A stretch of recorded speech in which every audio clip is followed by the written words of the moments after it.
లూకా సువార్త మొదటి అధ్యాయము 46వ వాక్యం. మరియా ఆమె మాట్లాడుచు, నా ప్రాణము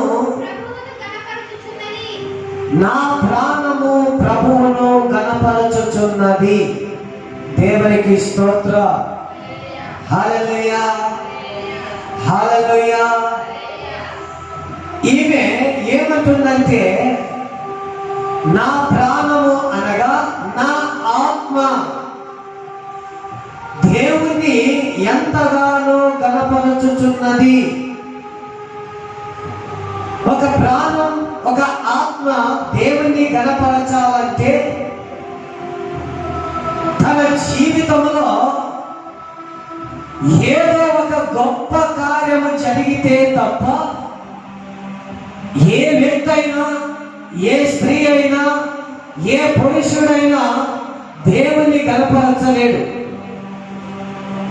జీవితంలో ఒక గొప్ప కార్యము జరిగితే దేవుణ్ణి గణపరచగలరు. అనారోగ్య పరిస్థితుల నుంచి విడుదల కలిగినప్పుడు దేవుణ్ణి గణపరచగలరు.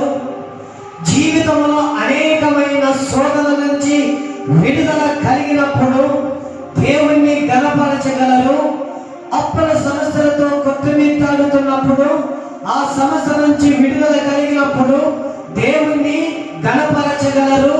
అనేకమైన బలహీనతల నుంచి విడుదల కలిగించినప్పుడు దేవుణ్ణి మహిమపరచగలరు. అదేవిధంగా ఒక జాబ్ వచ్చినప్పుడు దేవుణ్ణి మహిమపరచగలరు. ఒక ఉద్యోగమైన ఏదైనా వచ్చినప్పుడు దేవుణ్ణి మహిమపరచగలరు తప్ప దుఃఖంలో ఉన్నప్పుడు దేవుణ్ణి గణపరచలేదు. బాధలో ఉన్నప్పుడు దేవుణ్ణి గణపరచలేదు. అనారోగ్య పరిస్థితుల్లో ఉన్నప్పుడు దేవుణ్ణి గణపరచలేదు. అప్పుల సమస్యలతో కొట్టుమిట్టాడుతున్నప్పుడు దేవుణ్ణి గణపరచలేదు. మరి ఎప్పుడు గణపరుస్తారంటే